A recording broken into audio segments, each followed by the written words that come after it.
I can remember very clearly when I first became fascinated with Helen of Troy.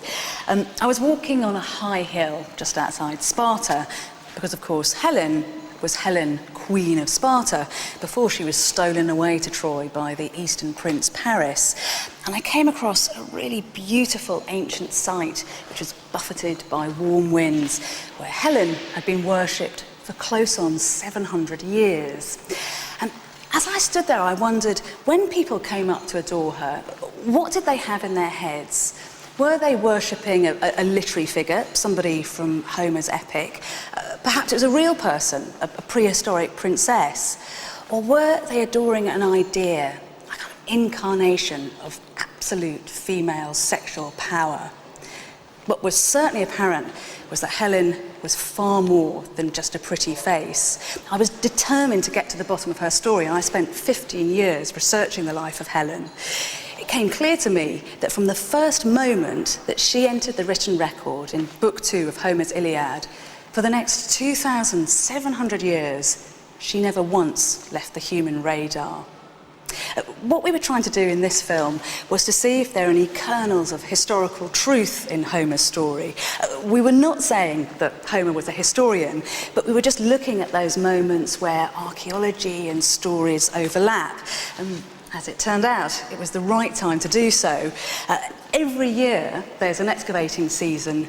More clues come up out of the earth that edge Helen's story a little bit further away from fiction and a little bit closer to fact. The Bronze Age, Helen's age, was a time of an aggressive warrior culture. Men would find any excuse to go to war, and particularly relevant to Helen, women owned huge swathes of land and could speak out confidently to the world around them. This was an age not just of heroes, but of heroines too.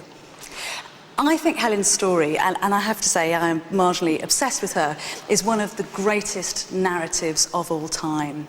It's a story of lust and adultery. It's a story of how men will find any excuse to go to war and will really enjoy battling over a woman. But more than that, it's also a story of how we can control our own destinies. And those issues are as charged and as cogent today as they were in Helen's age. That desire can prove stronger than duty.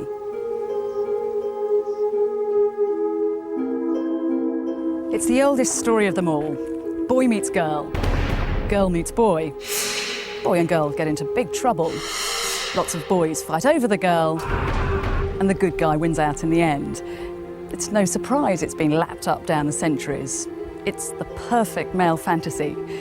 Helen is exquisite, and she's an exquisite agent of extermination.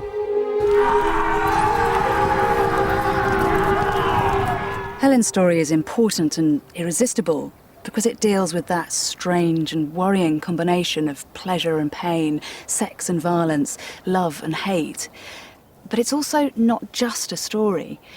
Helen and the Trojan War have become epic and iconic, but if you look at them closely, they're very human.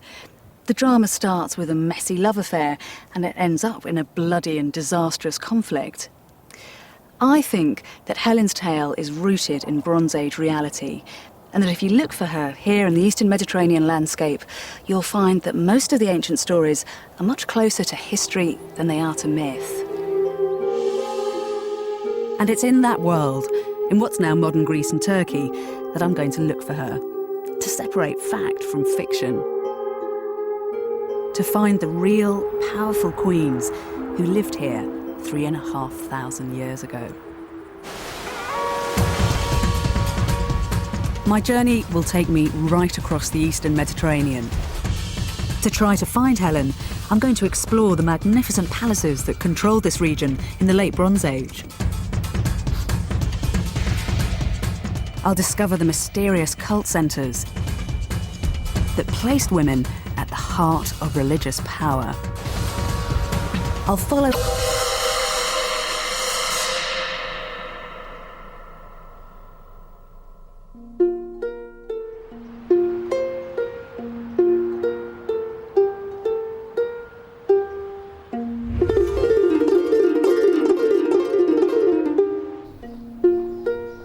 My journey in search of Helen begins at the Bodleian Library in Oxford. Most women are written out of history. Helen is written in. She was an inspiration for the earliest masterpieces of European literature, Homer's Iliad and Odyssey. These are some of the largest fragments of Homer from antiquity. They're close on 2,000 years old, and they've been beautifully written on papyrus sheets in Greek capitals. Originally, these papyrus sheets would all have been joined together in one long roll, about 30 foot long. It's book 2 of the Iliad. You can still make out the names of some of the great personalities from the epic. Here we have Achilles, the godlike hero. There's Aphrodite, the goddess of love. And here is Hector Priamides, Hector, the firstborn son of Priam. But this little scrap, Nes, is the last syllable of Elenes, the name of Helen. So what we're looking at is the first time that Helen enters the written record.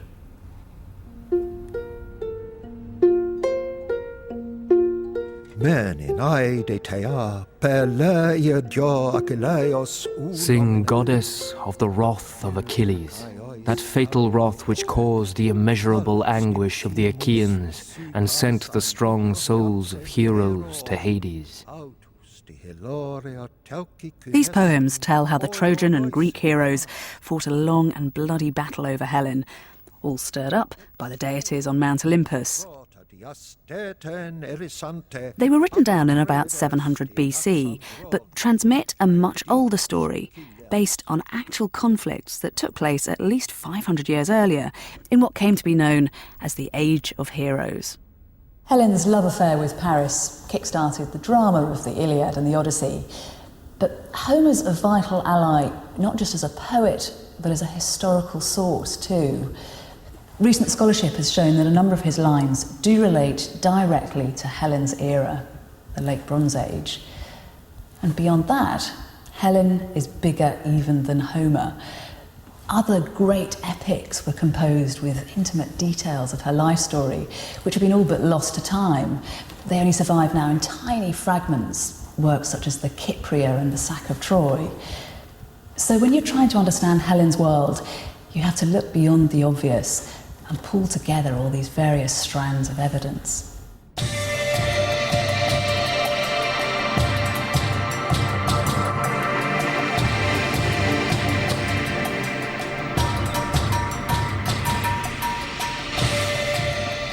I've been studying Helen for many years, and here in Athens, there's plenty of evidence of the myths associated with her.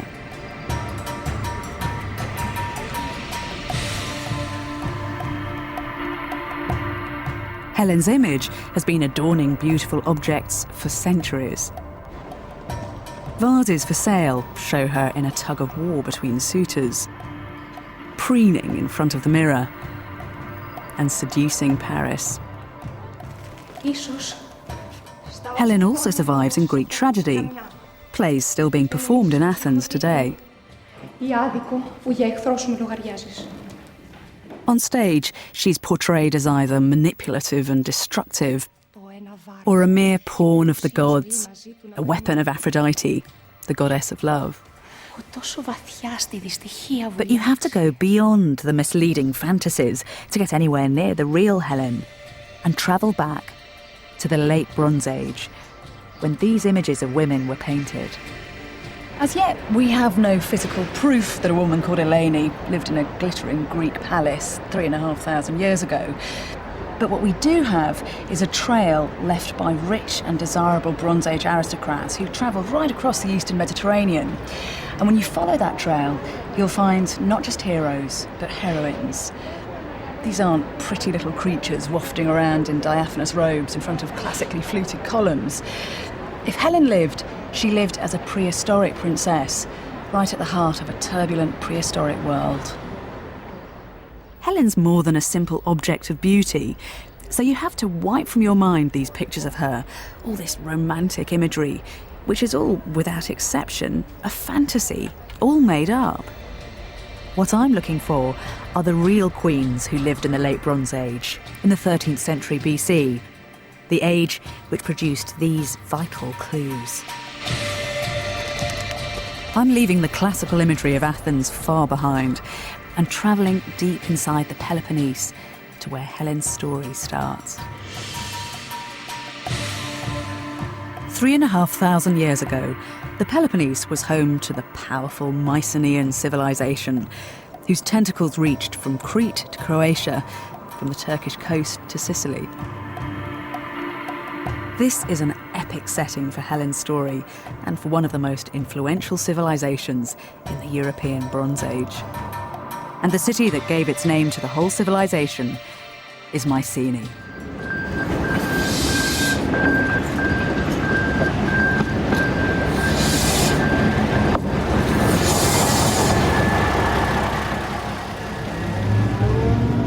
Safe behind their mountain ranges, each Mycenaean kingdom jealously guarded its strategic position, its acquired wealth, and its precious natural resources.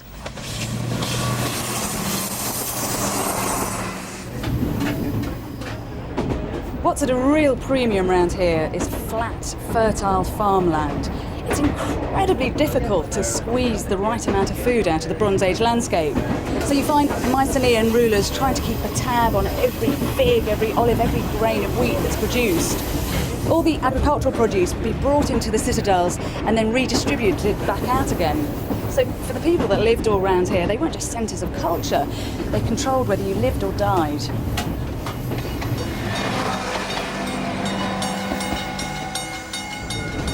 Across the Greek mainland, Mycenaean centres show striking similarities. Because Mycenae is the best preserved, this is where I should be able to get the clearest picture of the place of women in the Bronze Age.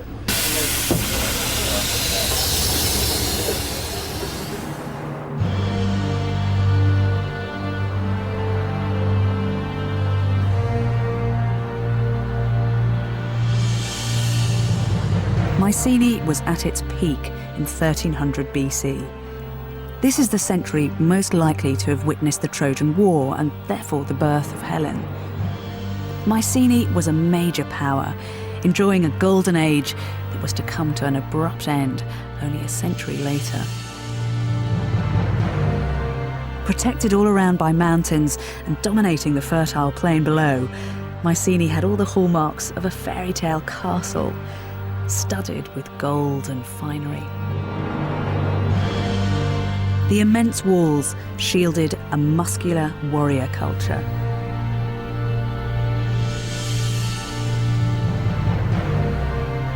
They were made of mud, brick and timber, which is why they haven't survived. But it was this place that was the beating heart, burnt in the hearth day in, day out, the smoke escaping up through a grand opening in the ceiling. In the late Bronze Age, this would have been fantastically gaudy. There had been coloured blocks of marble on the floor, frescoes all round the rooms, and decorated columns covered in lapis lazuli from Afghanistan. Access here was very restricted, open only to the chosen few. So had you made it in here to the Megaron and looked out, you would have known that you were lord of all you surveyed.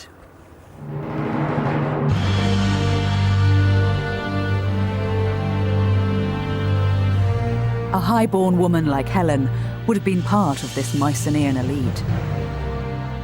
One of the aristocrats who enjoyed the riches of the palaces. And who lavished wealth on weapons and war gear. This ornate dagger was found in a tomb, as was this warrior vase.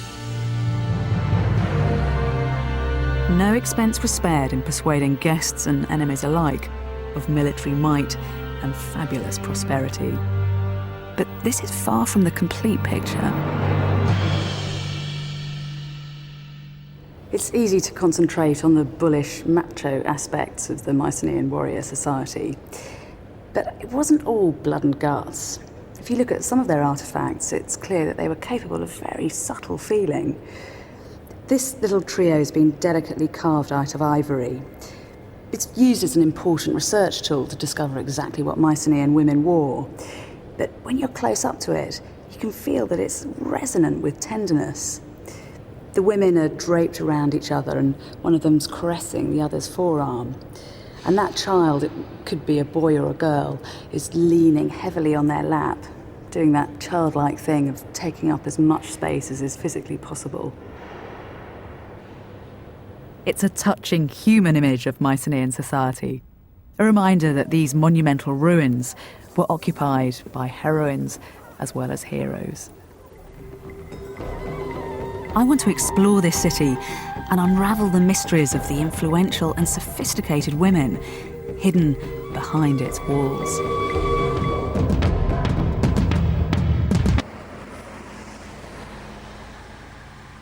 Mycenae has long attracted visitors, keen to see the city Homer describes as rich in gold. The hotels and bars for the tourists in the village of Mykines at the foot of ancient Mycenae are a roll call of classical celebrities. The place I'm staying in is dedicated to antiquity's most notorious daughter, La Belle Hélène, Beautiful Helen. But it also commemorates the many famous modern personalities that have come here, including the first archaeologist at the site, the flamboyant Heinrich Schliemann. Enthusiasts have come to Mycenae chasing the heroes that fought in mighty battles and the bejewelled heroines who were their trophies. The Belle Hélène is the oldest guest house in town. Yes. This is Virginia Woolf's company, actually, like with Leonard Woolf, Marjorie Frey, and Roger Frey. That's the whole Bloomsbury group. They've all come together. It's London. Yes. In 32 years, London, yes. Yeah. Agatha Christie came many times here, but I have... And not just writers. A scattering of leaders of the Nazi Party, fascinated by the archaeology of military might. And the great Nazi here, it's 44, Hermann Goering, Himmler, 41, with Heinrich, and Dr. Goebbels, or Magda Goebbels in 36, as a Minister of Propaganda. Goebbels, yes, that's it. Helen's the only woman from the Age of Heroes to have endured as a household name.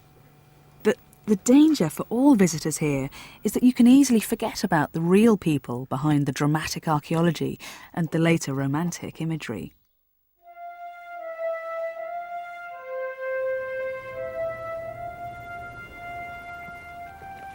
So when you explore a site like ancient Mycenae, you have to put aside the picture book Helen and focus on the palace's real Bronze Age queens. Helen's face has been imagined by artists for nearly 3 millennia, but none has come anywhere close to the truth.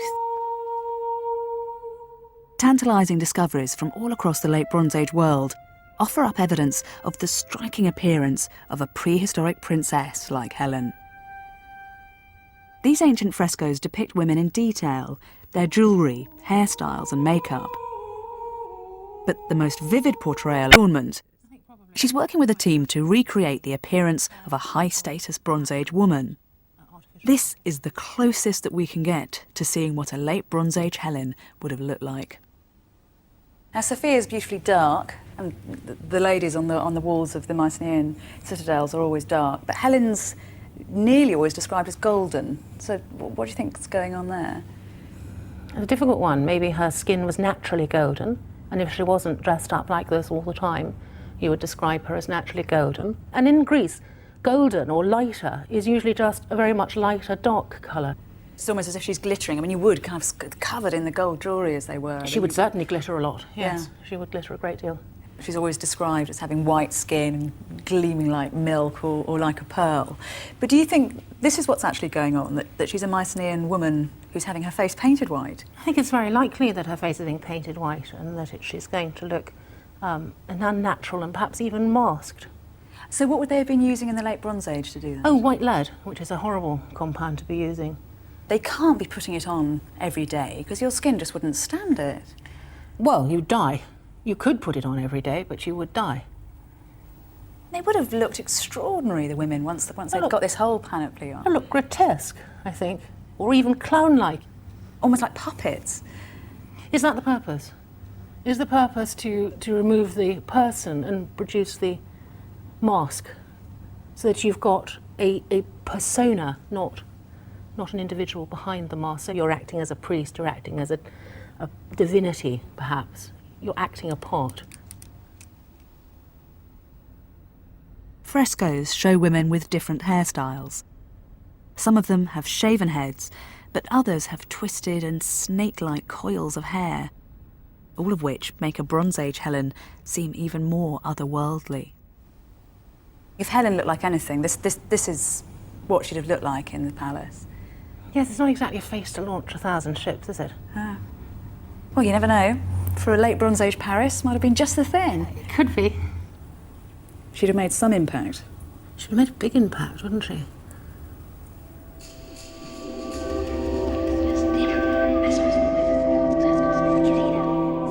Tomb finds tell us that Helen would have been bedecked with jewellery. Gold from Egypt, hippopotamus ivory from Africa, amber from the Baltic. She would have worn thick woolen robes, rubbed with olive oil to make them shine. Servants would have combed her hair with a bone comb, and they would have made her skin gleam. Frescoes show that on ceremonial occasions, she would have been bare-breasted. She would have blazed a trail through the palace, a glorious creature, inspiring admiration and fear.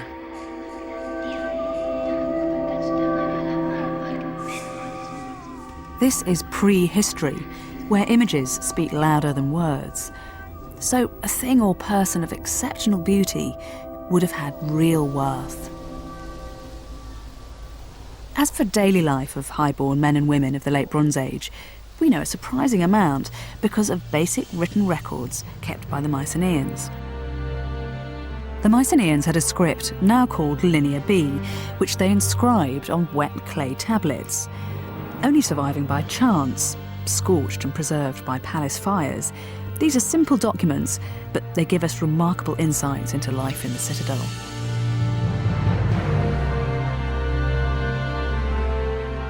They tell of a rigidly hierarchical society where men took senior political roles.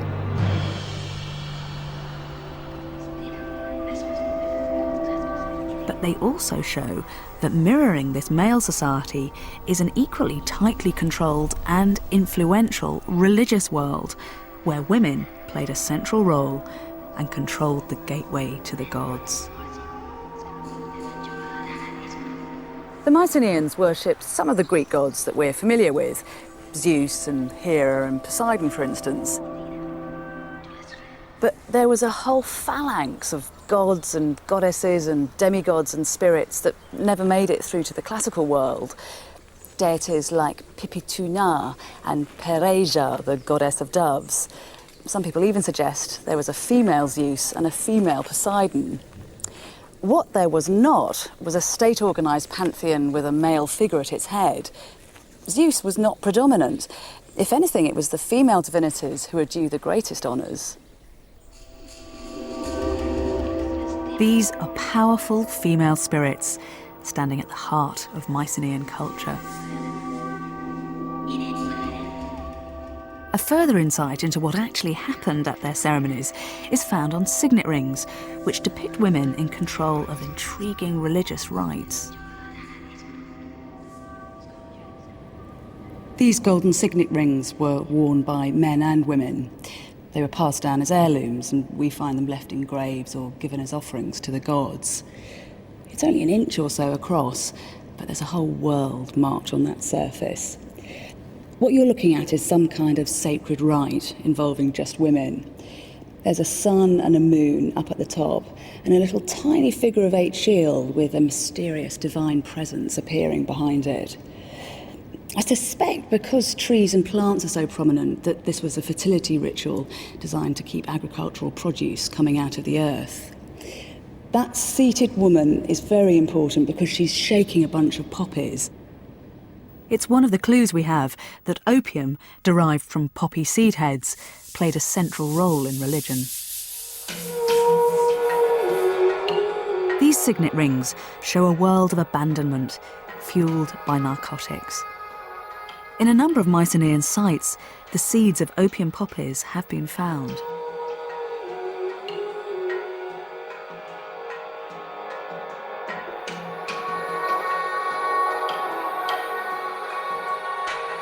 These rites reveal women who aren't weak or decorative, but powerful and significant. When it came to communicating with the spirit world, women were essential.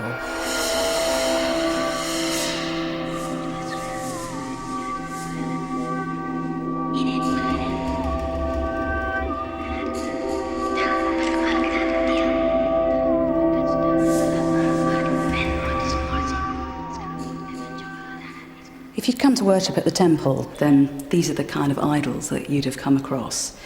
You can see that the bulk of them are women. They're not cosy creatures at all. I mean, standing here, they appear incredibly grotesque. The little holes that you can see punctured into the terracotta are probably so that people could have hung votive offerings on them. And they've got their arms raised in a gesture that's typical of prayer, so it's possible that these were actually devotants. This lady was found with her head turned facing the wall, suggesting that she had some kind of evil eye that had to be faced away from people as they came into the temple. It's thought that this is probably the representation of a goddess. She's got a chain of beads around her neck and bracelets all around her arms, and she's supporting her breasts in a very typical attribute of a goddess.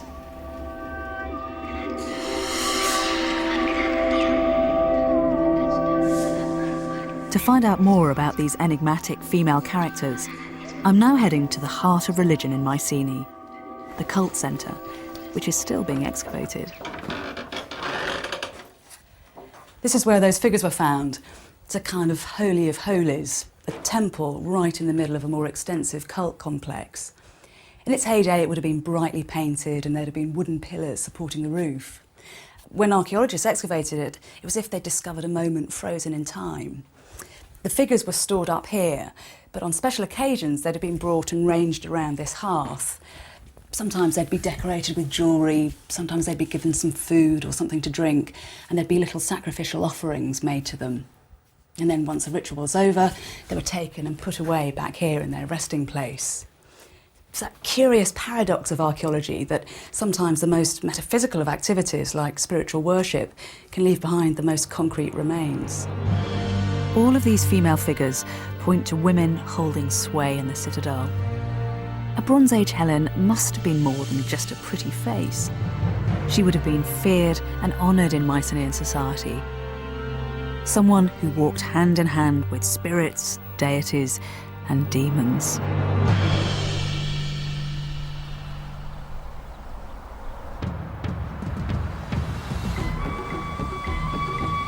The best evidence for life in the Greek Bronze Age comes from Mycenae. But in the myths, Helen was said to have been born in Sparta. Although there aren't such impressive remains there, Helen certainly left her mark in Sparta down the ages. Spartans celebrated her, not just focusing on the way she looked, but on what she did, how she affected those around her. We remember her as the fought-over trophy of the Trojan War. But in other tales told by the ancients, her story was already inextricably linked with sex and violence. It was said that her intimate association with brutality went right back to her conception.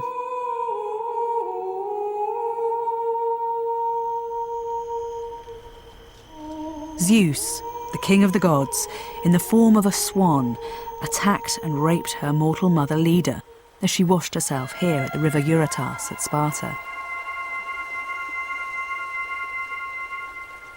And this was to be the location for another defining moment in the myths associated with Helen. The Greeks told stories of how Helen would come here to the banks of the river Eurotas to dance all night with other young girls. Centuries later, these dances were restaged in some kind of an attempt to capture the spirit of Helen, and we still have fragments of the poetry that the girls sang to each other.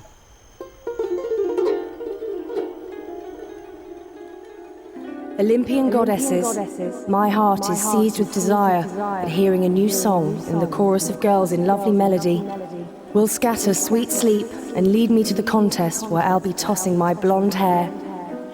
A dance of delicate feet with limb-loosening desire, her glance more melting than sleep or death. These rites are vital to understanding Helen's appeal. The gift she's giving the young girls isn't beauty, but what the Greeks called charis. Charis is the root of our word charisma, and it can simply mean grace, but it also has an erotic connotation. By invoking the spirit of Helen, the young girls are learning to become charismatic, sexually aware. And certainly these rituals would have been highly charged affairs. They were here alone together all night, there was drinking and torchlight, and they danced naked until dawn.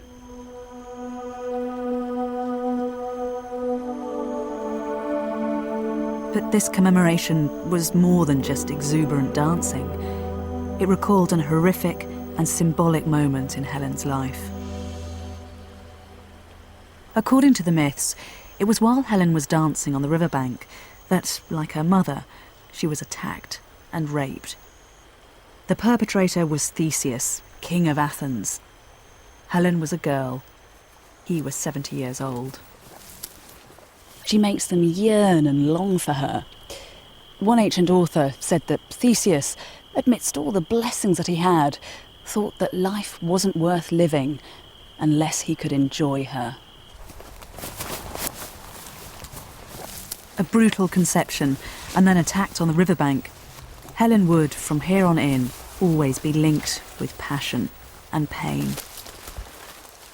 She'd begun her career as an irresistible prize and a creator of conflict.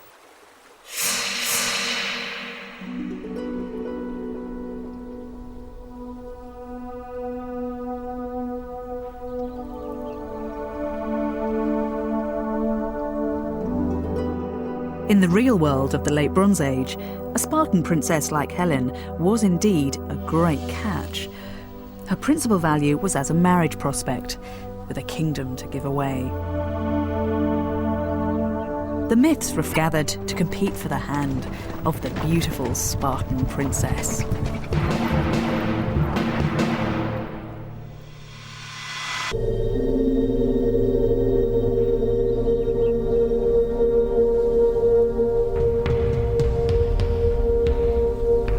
In some accounts, Helen's eager suitors gathered here at Amyclae. They had come to challenge each other for Helen's hand. Later authors indulged in poetic descriptions of how the heroes had come here to fight for Helen with her richly tressed hair, her neat ankles and her sparkling eyes. But in the 13th century BC, she'd have been appealing for other reasons too. In the Late Bronze Age, we haven't yet got to a point in history where men have all rights to land. We know from the Linear B tablets that women could have land holdings too. Onato, they're called. And we also know that they were subjected to religious taxes, which means they must have had disposable wealth. And just look at what you'd have won if you'd come here to fight for Helen. The foothills of Mount Taygetus are teeming with game, and this is some of the most fertile land in the whole of Greece.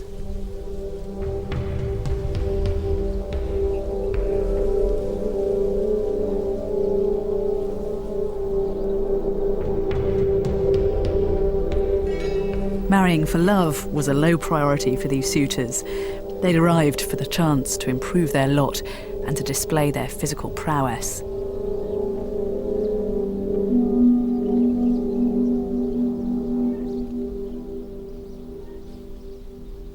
You can imagine the hopeful suitors coming here, their blood running high, checking each other out, limbering up, ready for the contest ahead. In classical Greece, these competitions are called agon. It's where we get our word agony from. So you get a sense of just how tough they were.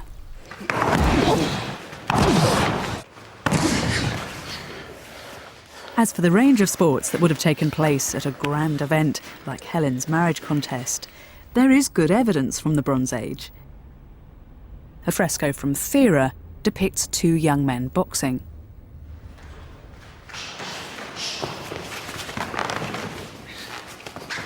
I've come to the Pamacon gym to meet Kostas Dervenis, who teaches the sports that would have been practiced in the Late Bronze Age. What's the objective here? What are they trying to do? The objective is to try to make one or the other subject You know, it goes on and on. It's like a game of chess, and finally one person will get tired or make a mistake that the other person can't escape from and be forced to tap out.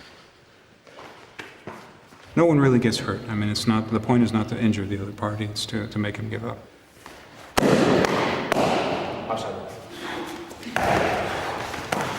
So what kinds of combat sports do you think you'd have had at a marriage contest like Helen's? Well, they most certainly did the submission wrestling because that was the basis of their close quarter combat skills. They might have done some boxing. Well, it was happening all over the Near East and all over the Mediterranean. And for sure, we know that in 2000 BCE, so I think we can be very sure that it was taking place in the Mycenaean War.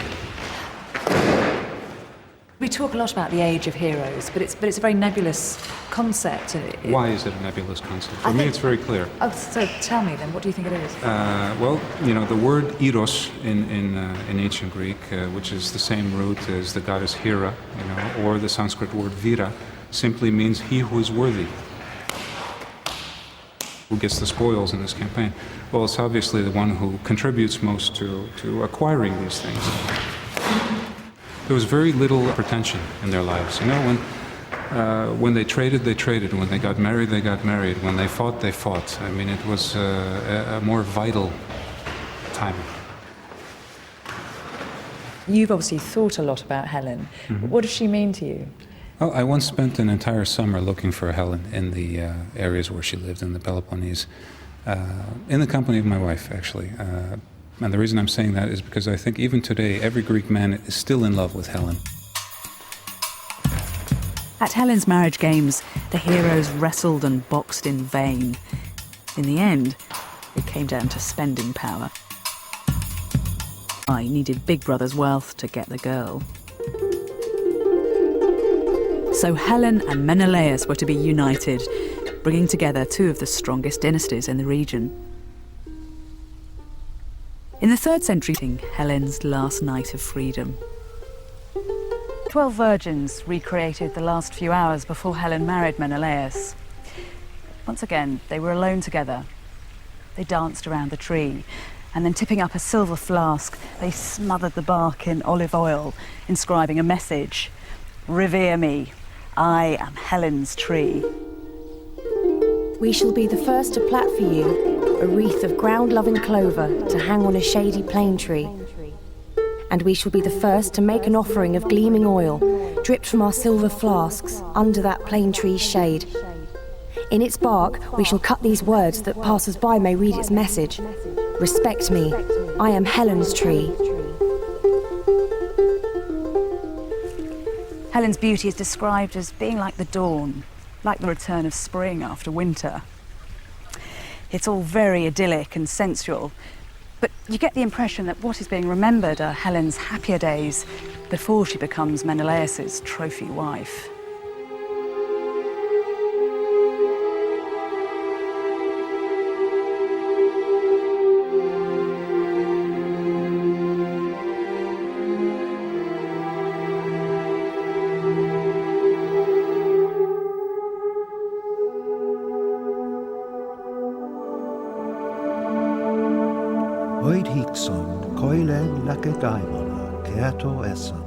So, according to the epics, Helen and Menelaus were married and ruled over the rich lands of the Spartan kingdom together.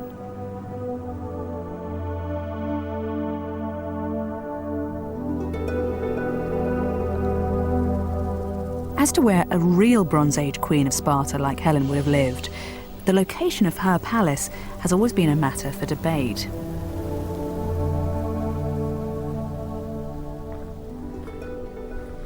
This is the obvious. Homer describes the palace of the royal couple as set in many ravined Sparta. And it's certainly a good vantage point for control of the plain below. So here, the archaeology and the Homeric description do back each other up.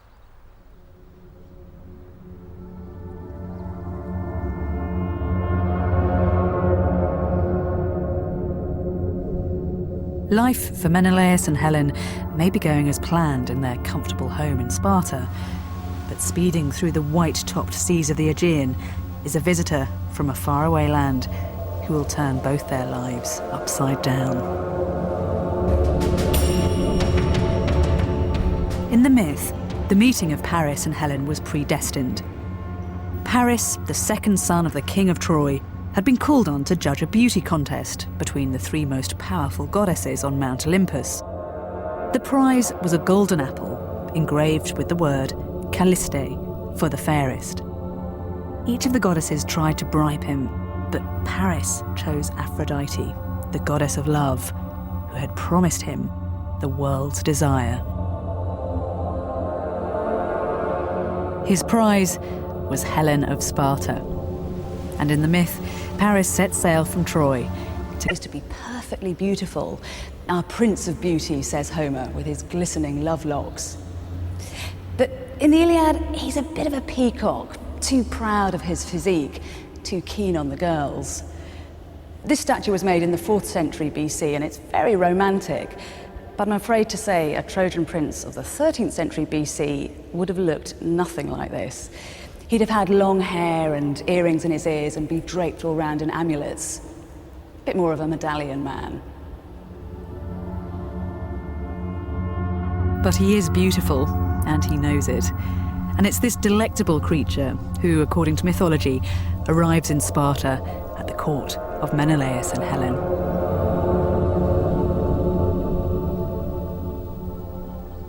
We hear from the epic poem The Kypria that Paris was entertained in Sparta as a xenos, the Greek word meaning stranger or guest.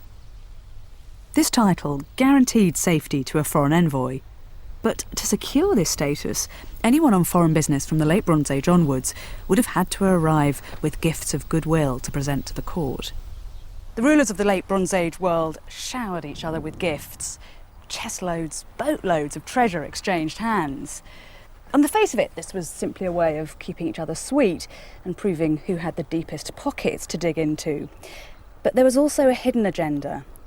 This was a world before codified international law, so by orchestrating a complicated etiquette around gift-giving and guest-host relations, the Bronze Age world could come to a common understanding. And if you breached the unwritten rules of that international convention, then you were in big trouble.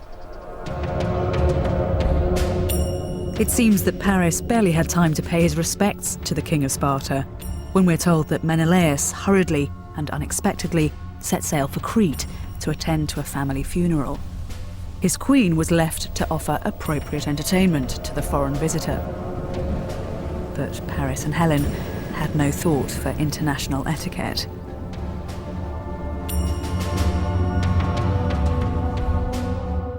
What follows has been the subject of art and literature for centuries. Helen is shown being abducted in one image, and just as convincingly, happy to acquire another husband and his riches in another. Perhaps Helen intended to play the perfect hostess and show her guests some Spartan hospitality. Maybe they were just left together for a moment too long. So who hovered on whose doorway? Who, in fact, stole whom? It's a key moment in the story, and it's at this point that you make your judgment of Helen. Either she's a victim of Sappho because she's a rare surviving female voice from the ancient world.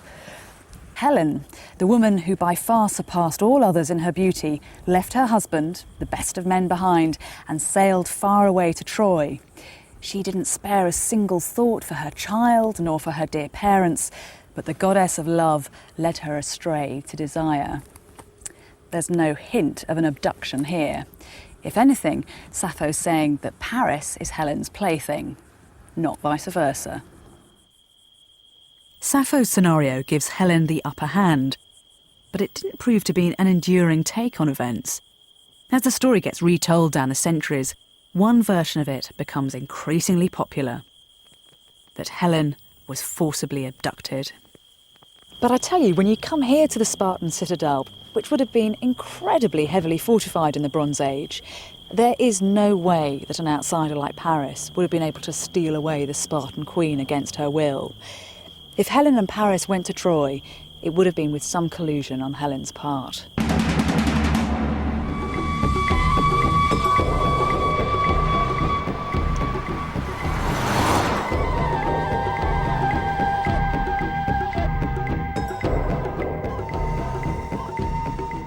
And so the die is cast. Helen and Paris are on the run, heading down towards a little port of Githaion, where Paris has his ships waiting. And as they do so, they're hurtling their way into history, because from now on, Helen's name is never going to be forgotten. Homer gives her a strangely prophetic line in the Iliad, which starts off, Poisin episeos theke kakon moron. On us, the gods have sent an evil destiny, that we shall be a singer's theme for generations to come.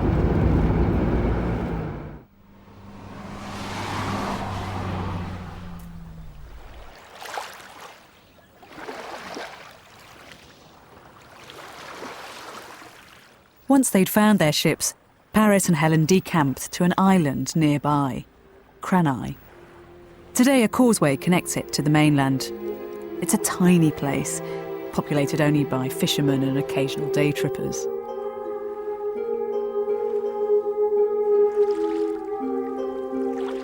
Cranai means rocky, and this island certainly lives up to its name.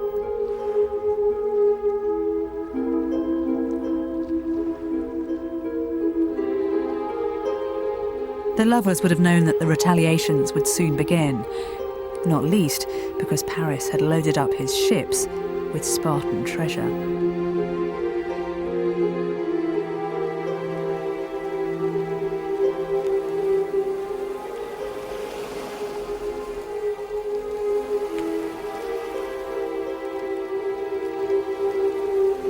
Homer tells us that that's been immortalised by poets for nearly 3,000 years.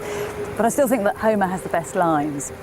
Years later, in Troy, Paris remembers the night when they consummated their dangerous affair.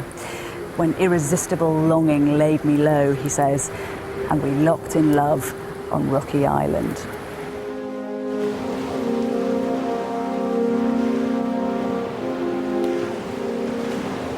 Their immediate future was as fugitives on the open sea. Ahead lay Troy. What fate would await them there?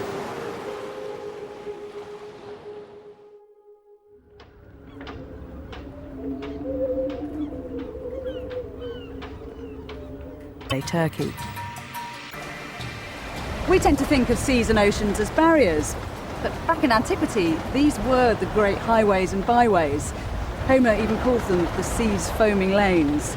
So had you been travelling on a stretch of water like this, you'd have seen little skiffs hugging the coastline, smaller sailing boats with just a few oars, and then the grand galleys owned by the aristocrats of the day. And crisscrossing these waters, there would indeed have been female aristocrats like Helen. Women who, as we've seen, enjoyed influence and standing in their homelands. But now I'm leaving Greek waters, heading for the Turkish coast, to Troy, where Helen's story reaches its dramatic climax. She may have been born Helen of Sparta, but she would be remembered as Helen of Troy, always associated with the blood to be shed there in her name.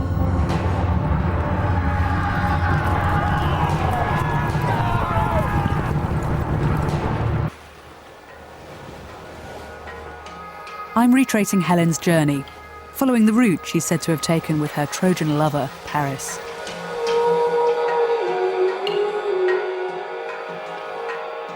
Ahead of me, in what is now Turkey, lies the city that has come to dominate Helen's story, Troy. In the stories of the Trojan War, this is where Helen becomes the face that launched 1,000 ships. A huge Greek fleet sails to Troy ready to fight for her return, eventually triumphing by tricking their way into the city, hiding elite troops inside a giant wooden horse. But where do the myths about the most beautiful woman in the world and the war she inspired coincide with reality here over 3,000 years ago? It's only once you get on a boat that you realise that Troy and Sparta are actually relatively close.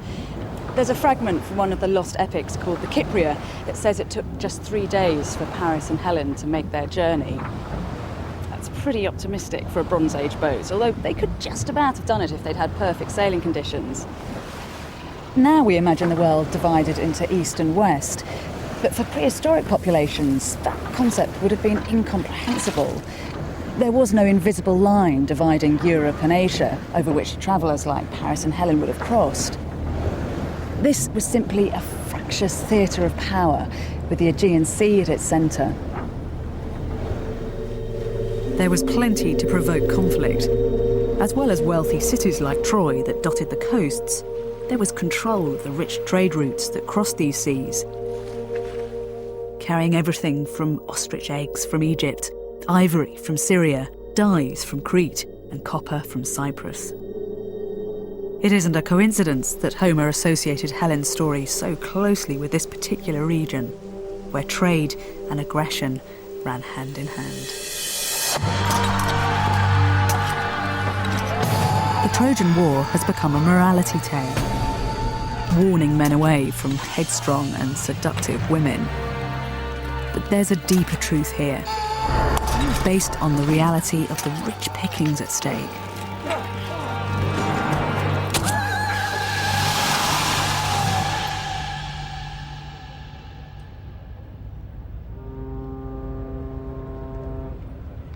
You can get a good idea of what a valuable prize Troy was here at Çanakkale, the nearest modern Turkish harbour, just 12 miles from the archaeological site of Troy. Over 3,000 years after the time of the Trojan War, these waters, the Dardanelles, are still one of the busiest shipping lanes in the world. Anything passing from the Mediterranean to the Black Sea has to travel through these narrow straits. Control them, and you control a fortune.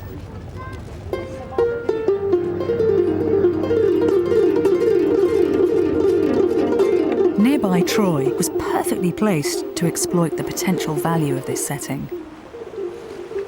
It had its own beach harbour at Beshik Bay, so it's little surprise that the ambitious Mycenaean Greeks should have travelled overseas to make their presence felt here. Back in the 13th century BC, this is where any ship coming to Troy would have beached. The bay would have curved much further inland back then, and that headland afforded real protection against the tricky winds and currents that you start to get once you move from the Aegean up to the Dardanelles. Because it was such a perfect spot to stop, this was a favoured port of call for vessels from all over the eastern Mediterranean. So had Helen stepped down a gangplank onto these sands 3,000 years ago, she'd have come to a place full of the sounds and smells of exotic lands.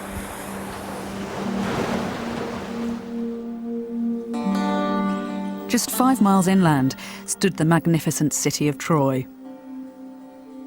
The citadel crowned a small hill, commanding the fertile plain and seaways from behind its massive walls.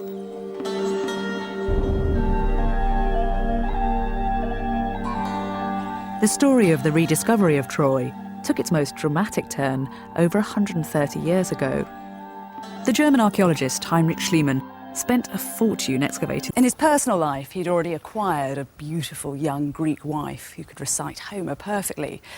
And then he found a crown for his fairy tale princess. Excavating 30 feet or so underneath that little fig tree over there, he came across an extraordinary treasure hoard. Golden necklaces, finger rings and diadems, which he immediately dubbed the Jewels of Helen and draped around his mail-order bride. Schliemann got his young wife to pose in the ancient jewels, but he was hardly recreating Helen.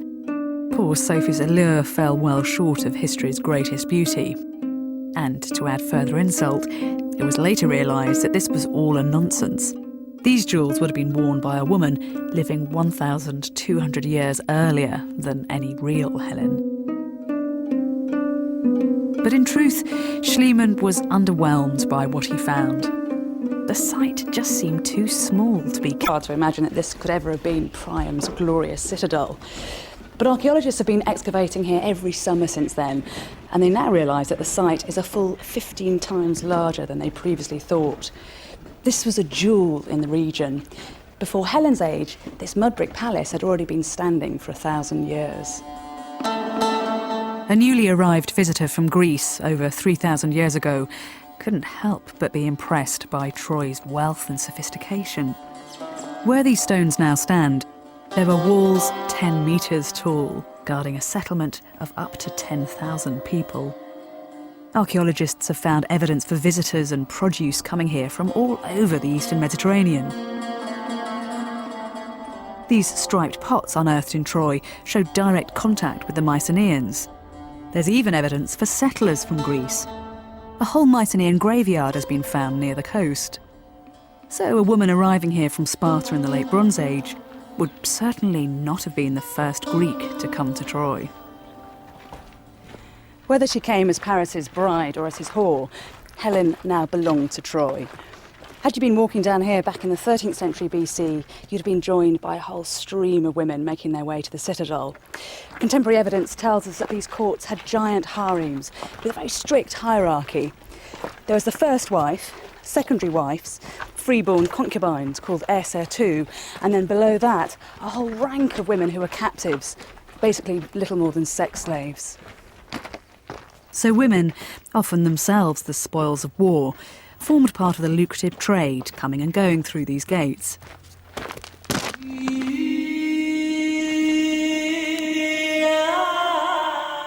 Even a high-status woman like Helen was a commodity with diplomatic value.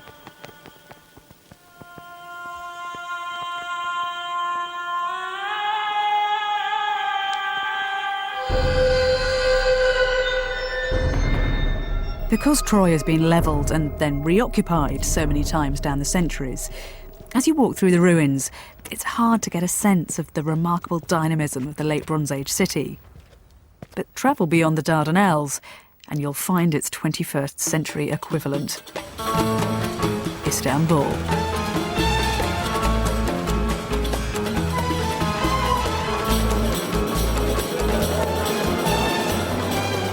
Like ancient Troy, Istanbul is a crossroads, a cosmopolitan trading post, standing at the gateway from the Mediterranean to the Black Sea. When you come here, it's about as close as you get to the atmosphere of Bronze Age Troy. We know that there they spoke at least 8 different languages, and I've already heard 4 around me. Hello.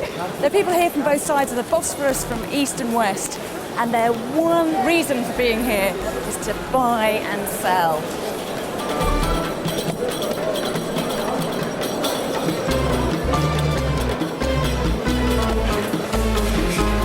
The city is full of produce from all over the world, from local specialities to some luxuries.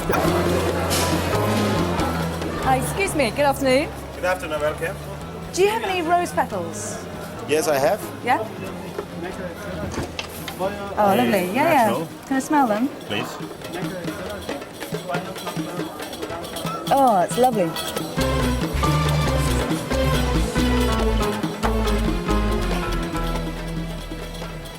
We know from Linear B tablets and fresco evidence that the Mycenaeans traded in coriander and cumin and rose petals and saffron. It's lovely stuff that was worth its weight in gold. Only women were allowed to pick this. But what's really surprising is the quantities that they're trading in. It's almost as if the Mycenaean aristocrats wanted to scent mark their territories. They were proving in some way that they had the time and money to make themselves smell sweet. So when Homer talks about Helen dressed in fragrant robes and lying asleep in scented rooms, it probably wasn't just poetic imagination. As a rich trading centre, the Trojans were hardly without friends, or at least commanding neighbours who wanted a piece of the economic and political action. Lying to the east was the enormous Hittite Empire that dominated much of the area right down to the frontier with Egyptian territories.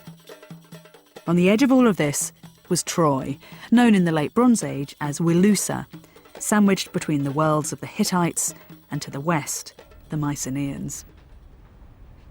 No written records have survived in Troy, but their neighbours, the Hittites, were great bureaucrats. And as a superpower, the Hittites were intimately involved in the life of the wealthy maritime city of Troy. Their records allow us a glimpse of Trojan life and politics. This is a lovely little piece of evidence that shows how strong the ties were between the Hittites and the Trojans.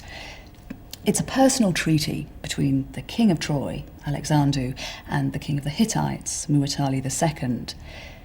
Basically, it's a pact of non-aggression, but it also sets down the dynamic of the relationship between the two. The king of the Hittites, Muwatalli, thunders, "If I write to you, Alexander, take charge of infantry and chariots. Send them to my aid immediately." It's very clear who has the upper hand here. Muwatalli carries on. "If you, Alexander, transgress the words that stand on this tablet, then the 1,000 gods of the Hittites shall eradicate you, your wife, your sons, your lands, your cities, your threshing floor, your fields, your cattle, your sheep. But if you observe these words, you shall thrive in the hand of my majesty." It's only a little thing, but it's in the high heartlands of Anatolia.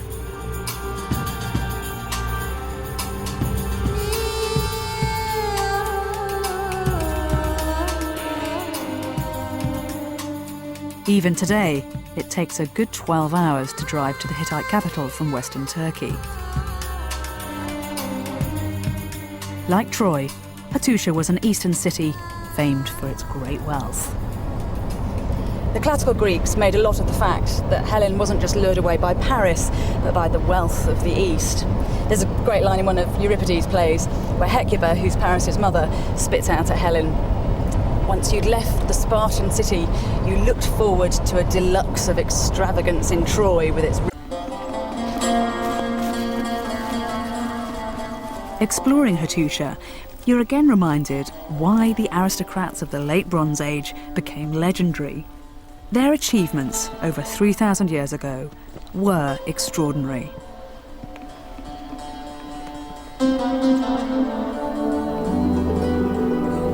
This spectacular rampart is over 30 metres tall and 250 metres across.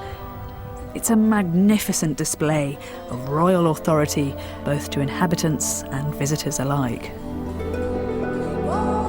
Like everything here, entry was carefully controlled. This corridor is called Yakapi, which means the gateway into the earth. And it actually tunnels right up through the rampart. It runs well over 60 metres.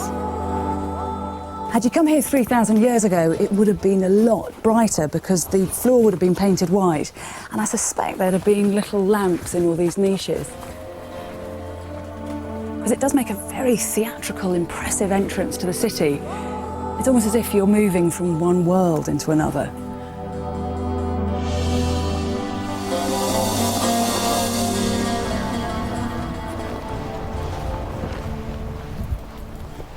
And once you finally emerged from the tunnel, you'd have been in no doubt that you'd been embraced by a superpower. Hattusha is a massive complex. Those square footprints that you can see would all have been temples. And beyond that, there's a royal citadel. And then as far as the eye can see, the land is controlled by the Hittites. Not only that, but Hittites by both men and women.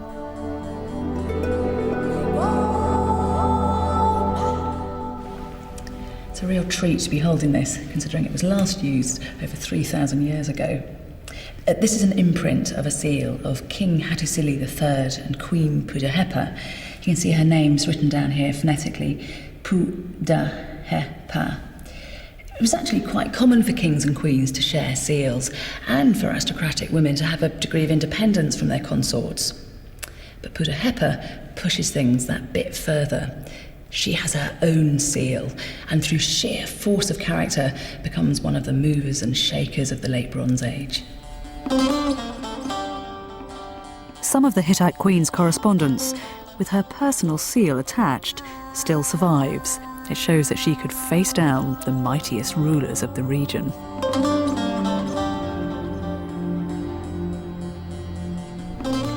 Pudahepa kept up a correspondence with all the great leaders of the day, and she had a particularly feisty exchange with the Pharaoh of Egypt, Ramesses II. He was complaining that she hadn't sent her daughter to be married off to one of the Egyptians in the court, and she replies, "I cannot give my daughter to you right now because, as you well know, the treasure house of Hatti has been burnt out, i.e. she can't send her daughter because she hasn't got a dowry to go with her." But then Pudahepa can't resist adding in a little jibe. Does my brother possess nothing at all? Only if the son of the sun god, the son of the storm god, and the sea have nothing, do you have nothing. Yet, my brother, you seek to enrich yourself at my expense. That is worthy of neither your reputation nor your status. She's clearly a woman who knows how to stick up for herself.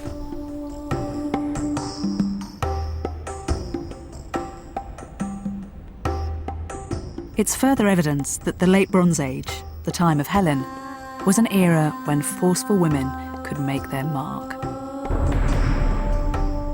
The Hittite treaties are made in the names of individual rulers, not states. They bear this out as a period when individual leaders could control the fate of vast populations. So this was an age of heroes and of heroines.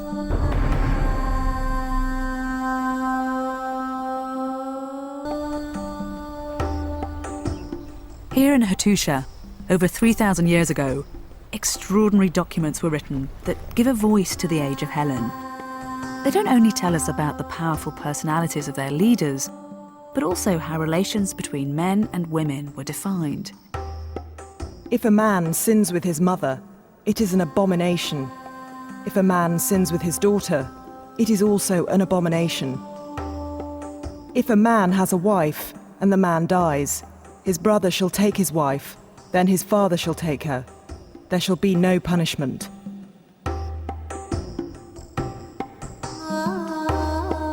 Hittite laws frequently cover the breakdown of family relations and questions of sexual consent, just the sort of issues at the heart of the story of Helen and Paris.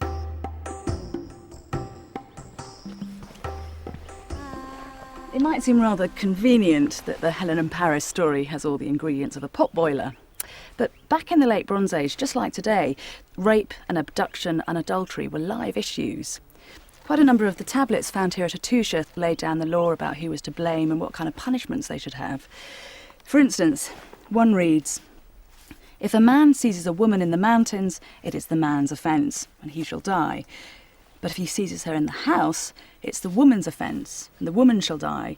In other words, if a woman's raped at home, then in Hittite eyes, she was asking for it. "If the husband finds them and then slays them, there shall be no punishment for him." So if he catches them in the act, then he can kill them with impunity. Mind you, things were never quite the same again, because if you were a cuckold, it seems that you dropped an entire social rank.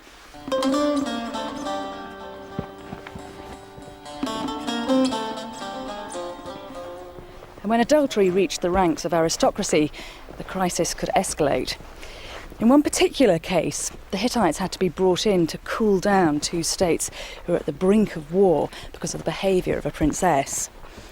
A royal bride had been sent to the young king of Ugarit. Things didn't quite go to plan. It seems that she had a love affair when she got to the court and she was sent back home in disgrace. But then her husband demanded her return, presumably to execute her. The two states didn't actually end up fighting, but clearly this kind of a problem could have international significance. And so the behaviour of a woman like Helen in the Late Bronze Age could spark serious diplomatic incidents. The Hittite records even give us clues about strife over Troy. In one of the letters from Hattusha to a king of the Mycenaean Greeks, we have direct evidence that there were hostilities over Troy itself. It's only a passing reference, a little more than a line, but it speaks volumes. In that matter of Wilusa, Troy, over which we were at enmity, the king of the Hittites has changed his mind, and we are now friends. A war is wrong for us. There is no question that in the Late Bronze Age, there was some kind of a conflict over Troy. As more Hittite texts are translated, it's becoming increasingly clear that parts of Homer ring true, that his stories are rooted firmly in the Late Bronze Age. I think Homer's recalling a series of conflicts over Troy, as evidenced by the Hittite tablets, and he's spun them into one story centred around Helen. In this world, the dubious behaviour of a high-born woman would have been a valid excuse to start a war, especially when the prize was a city as valuable as Troy.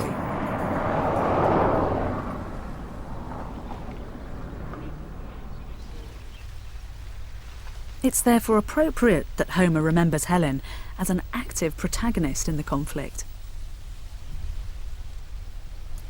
When Helen's at Troy, we hear that she spent a great deal of her time weaving a giant tapestry. Such a rich dark purple, it was the colour of congealed blood. Onto it, she was immortalising the deeds of the heroes. The endless bloody struggles of stallion-breaking Trojans and Greeks armed in bronze, Homer says. Bronze Age women did weave, but I think Homer's telling us something different here. This is Helen's story. She's in charge. It's Helen who's pulling together the threads of all these men's lives. Homer composed the epic of Helen and the Trojan War 400 years after the event. But he was drawing on a bardic tradition of storytelling that had been repeating the epic stories down through the centuries. So some of Homer's lines do correspond directly with late Bronze Age archaeological evidence, such as the description of armoury that had disappeared by Homer's era. Odysseus, for instance, is described as wearing a helmet like this, thickly covered in boar's tusks, typical of those actually excavated from Mycenaean sites. So you sometimes have accurate military detail heightened by dramatic poetry. Autorepe cosmeten hab hegemones sinicastoi, Troes men clanget en opet isan. The Trojan squadrons advanced with a clamour of weapons and shouting voices. Wave upon wave, like birds rising before the face of heaven, promising evil strife to their foe. Ai dadisan sige many up neon tesakaioi. But the Greeks came on in silence, breathing fury, resolved to stand shoulder to shoulder.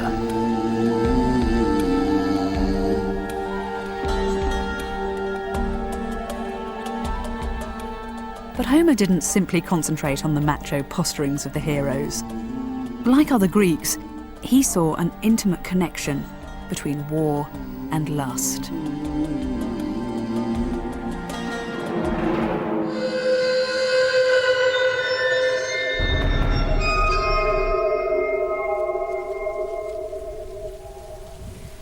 We think of sex and violence as distinct entities, but for the Greeks, they were two sides to the same coin, two primordial urges that brought a great deal of trouble to mankind. It's easier to understand the relationship between the two when you remember how the Greeks regarded Eros. For them, Eros was not yet Cupid, a sweet little thing fluttering across Valentine cards, but a rangy, malevolent boy who invaded body and soul, grinding down your resolve to a powder. Like Cupid, Eros did have arrows, but his arrows were tipped with a burning poison, and you were just as likely to find him on the battlefield as you were in bed. Before they went to war, Spartan soldiers would sacrifice to Eros, and Homer uses the word megnumi to describe engagement both in the act of sex and the act of war. For the Greeks, there was no dividing line between the lust for love and the lust for blood.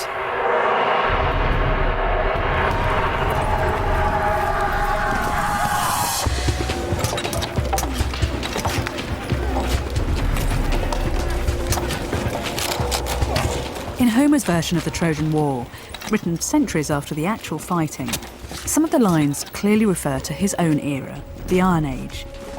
On foot, whereas in the late Bronze Age, the real time of the Trojan War, one weapon in particular was supreme on the battlefield: the chariot. The time of Helen abounds with images of chariots at war. This was the high-status weapon.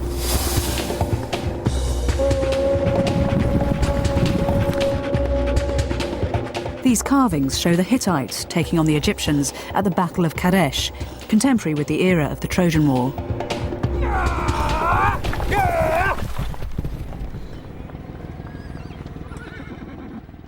To investigate whether this really was fighting fit for the Mycenaean and Trojan heroes, an Ajax or a Hector, we've brought accurate replica late Bronze Age chariots back to the plains of Troy.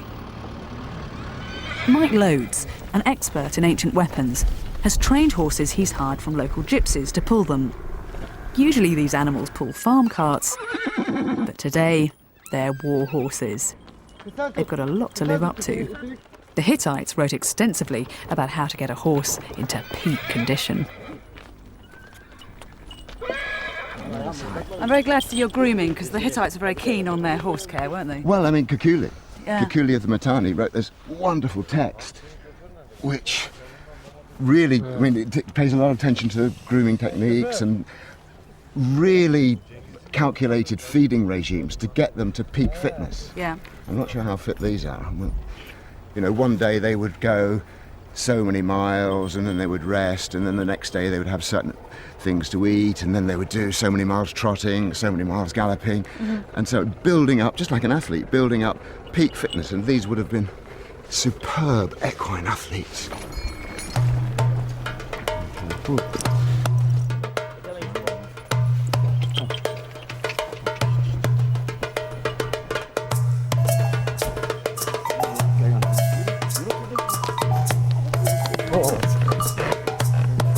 I'm not sure we'd have done this in the Late Bronze Age, because it's usually men and women separately. But we're not in the Late Bronze Age. Indeed. So we welcome can break aboard. a few rules. Keep your legs flexed, so you Yeah. just take the shock of the bounce Yeah. and hang on. But we go very sedately to start with. Fantastic. Does it Get always, on. does it always Get on. creak like this? Get on! Yeah, absolutely. I mean, it's a wonderful soundtrack of the Bronze Age, isn't it? There's that's what it sounds like, being on a chariot. Yeah. I love the bells. I'd never imagined they'd have bells on them. Yeah, well, the bells are great because the horses have the bells on all their life, even when they're out grazing. So they're used to that constant ringing. And the function of that is that becomes the dominant sound in their ear. Get up, you lazy mare. And so all the cacophony of battle, they're going to hear that in the background. It's not going to spook them Yeah, sure. and frighten them. So it's always got their familiar noise with them.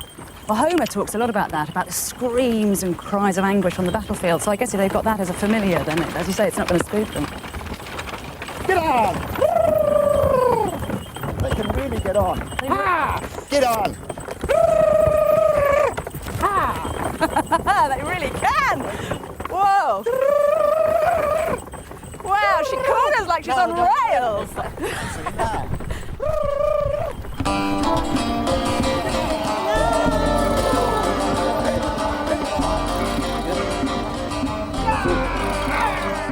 Composing in the Iron Age, Homer describes chariots as little more than battle taxis, dropping off his heroes to do the real fighting on foot.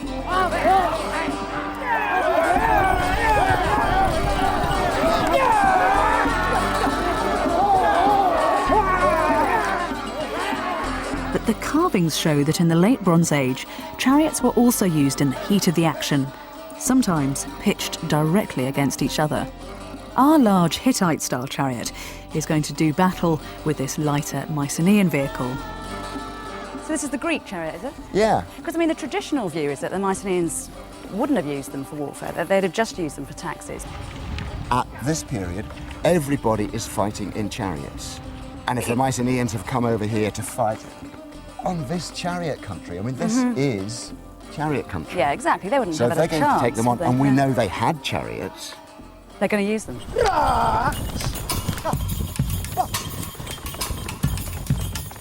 To understand how chariots would have fought each other in practice, Mike's turned once again to the ancient carvings. They show chariots as fast-moving firing platforms.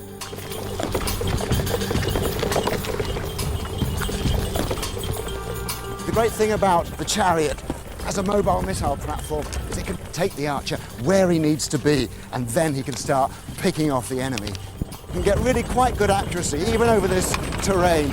And of course, I could have been shooting at the horses.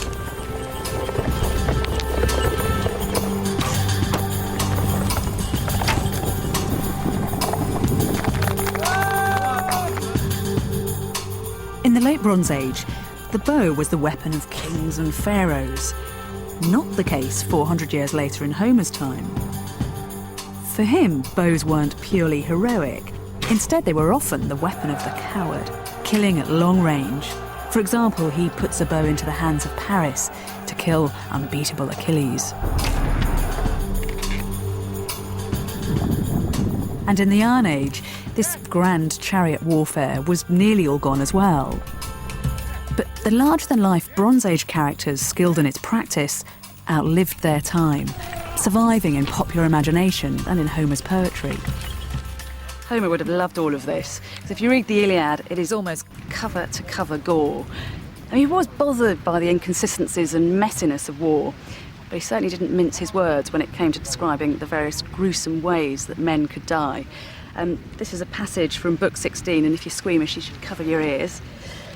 Idomeneus de Erymanata, catastoma vele calc. Idomeneus skewered Eurymus straight through the mouth, the merciless brazen spear point raking through, up under the brain to split his glistening skull.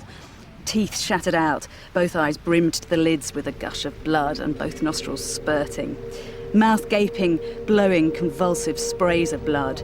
And death's dark cloud closed down around his corpse and thousands of men. Once again, it's Eros and Eris, love and strife, sex and violence, walking together hand in hand.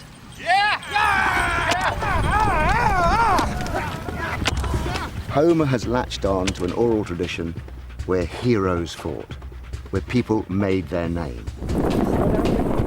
Chariot warfare is spectacular. It is show-offy. It is glamorous.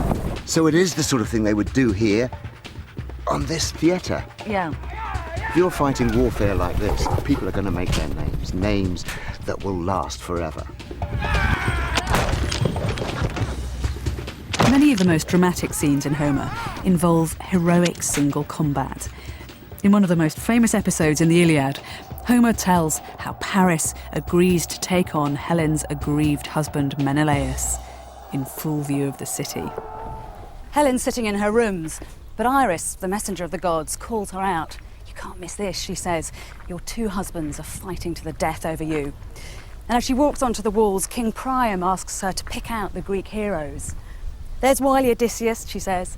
"There's Ajax, he's a giant of a man. There's red-haired Menelaus." And as she stands up here in full view of everyone, she's a prize for Greeks and Trojans alike. The old men of Troy start to gossip, whispering in their dry voices like cicadas. "Ah, there she goes," they say. "Now I understand why we're suffering such agony. What beauty, terrible beauty."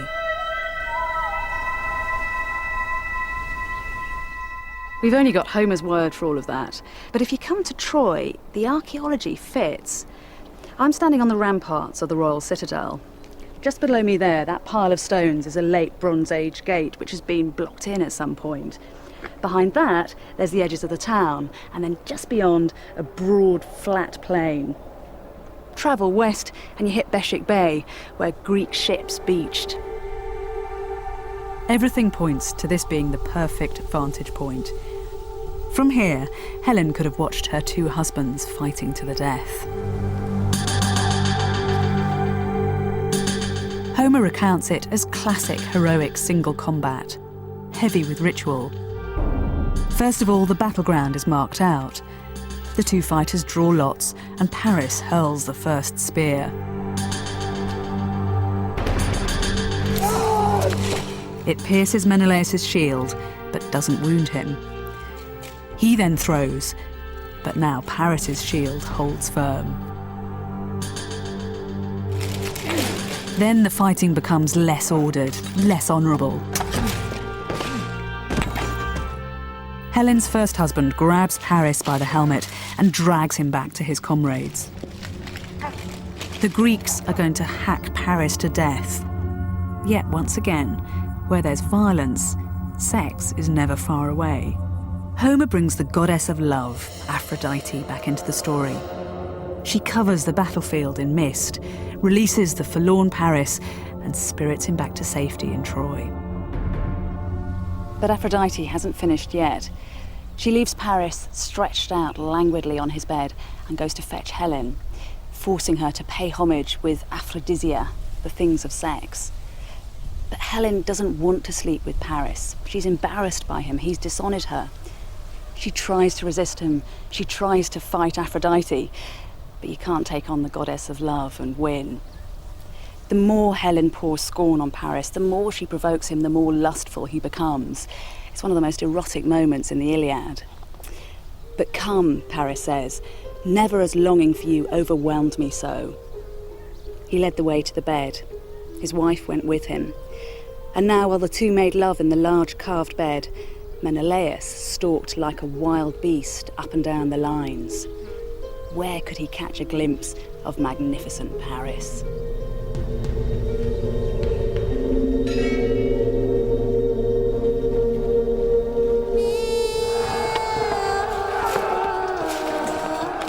The fighting rages on, and one by one, the heroes fall.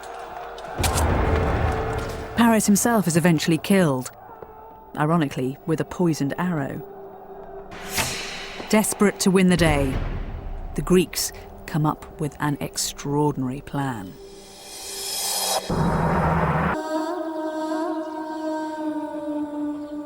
If there really was a Trojan horse, it certainly didn't look like this one at Troy today.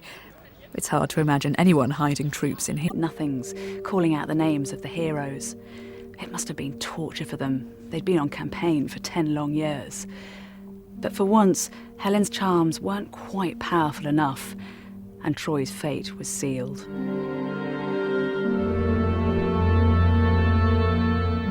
As the city slept, the Greek heroes crept out and threw open the gates.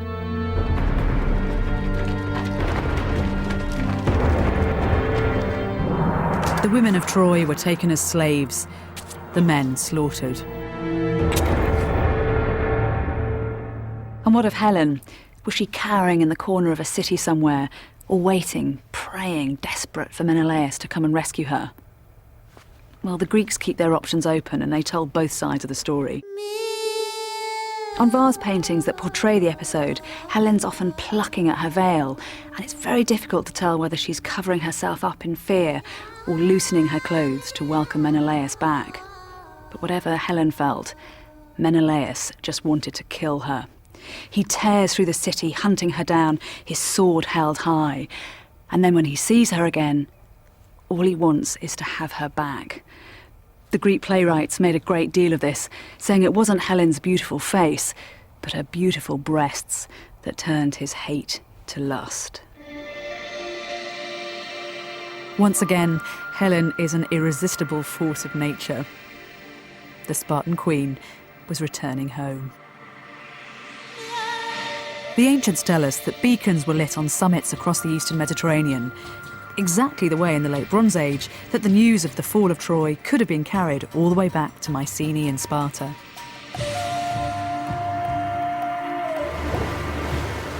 Meanwhile, Helen and Menelaus were taking a slower route home by sea. When they travel back to Sparta, they take with them many glittering treasures to decorate their palace. And one of the gifts that Helen is given is a golden spindle. A golden spindle has been found in a Bronze Age grave. So once again, Homer isn't just concocting a fairy tale. He's itemising specific details from the distant past.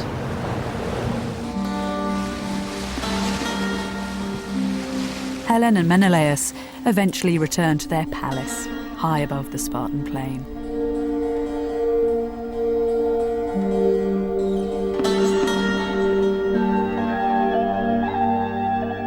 This is one of the most surprising points in Homer's story, because there are hardly any recriminations. Helen's a homewrecker. She's destroyed men's lives, and yet she seems to be getting off scot-free. Once she's back in Sparta, she's in charge of the palace once more. She welcomes Trojan War veterans to her halls, mixing up a magical brew. Into the potion, she slips drugs that will make them forget everything, soothing away the pain of the psychological and physical wounds that she has caused. She might be playing the good wife, but she's still a sorceress.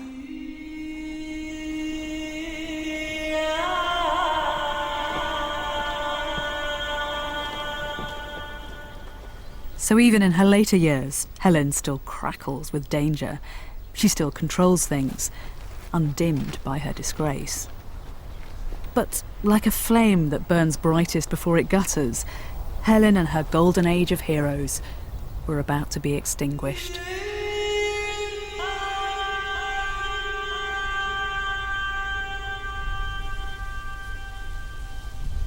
Archaeologists have discovered that shortly after the period of the Trojan War, around about 1200 BC, the civilizations of the Eastern Mediterranean all suffered major catastrophes.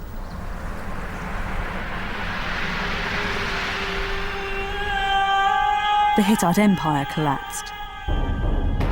At Troy, there's evidence of destruction by earthquake and fire. And in Mycenae, the figures in the cult centre were stowed away, and the palace appears to have gone up in flames. The Dark Ages had come to Greece.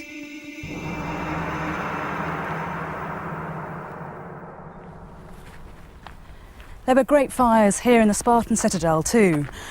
The only clue we have to the human tragedy are 3 skeletons.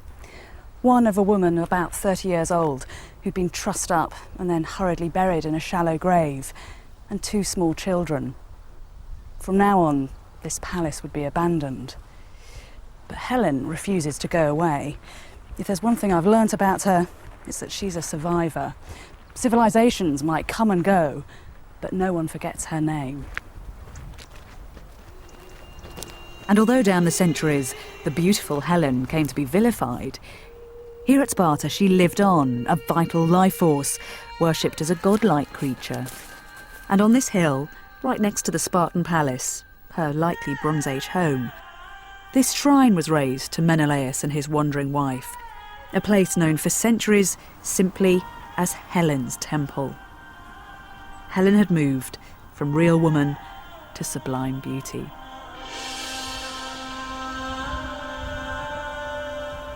There'd have been a small wooden idol of Helen up here, and men and women would have come to pay their devotions to their dynamic heroine. They left her gifts and made sacrifices in her name. Archaeologists have found a little perfume jar inscribed to her and a flesh hook used for hanging sacrificial meat. It's Helen who's given the honour of what has to be one of the most spectacular locations in the whole of Greece. I'm convinced that Helen, the gorgeous spirit worshipped here, and the fatal beauty at the heart of Homer's epic, derived from a woman of real flesh and blood. The earliest written sources for Helen describe a brilliant and brutal queen, and that is an accurate picture of the late Bronze Age world.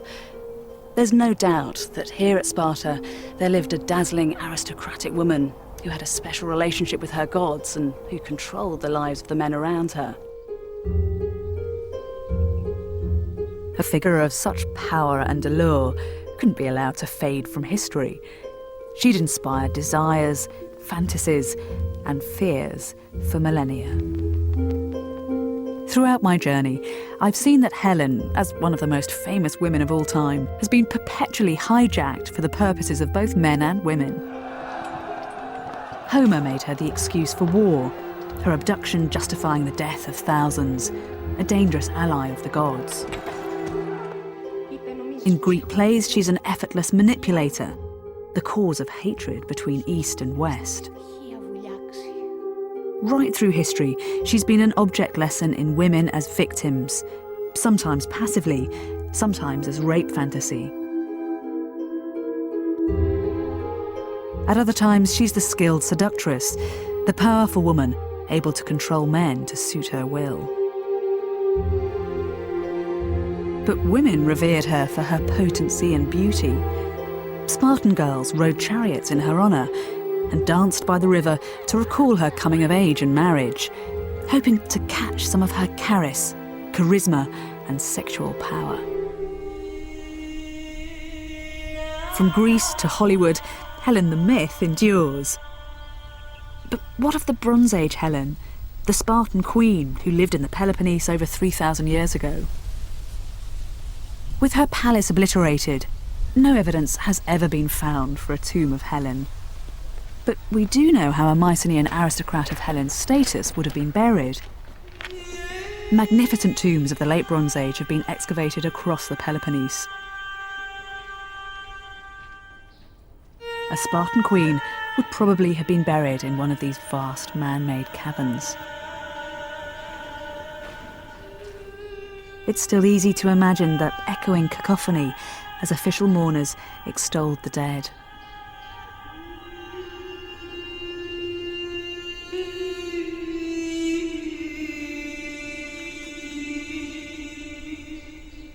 We can piece together the ceremony from archaeological discoveries in tombs. The corpse would be laid down on the ground or on a bench and surrounded with rich goods. In one grave, a woman's been buried with a bronze mirror pressed right up close against her face. Religious figurines were placed around the body.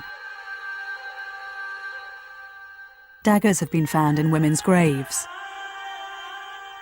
along with the tools used in life to enhance their beauty.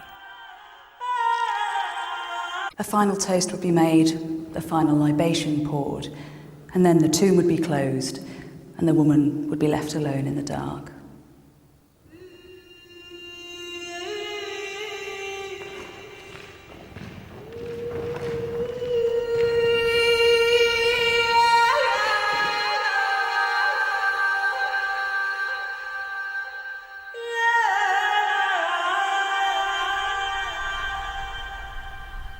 Because the late Bronze Age tombs of the King and Queen of Sparta have disappeared, we will never find Helen's body.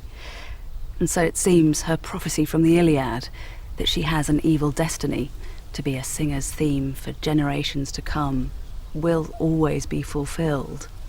Until we've seen Helen as a dry, dusty corpse, a sad, flawed mortal, we will never stop fantasizing about her, never stop blaming her for being the most beautiful woman in the world.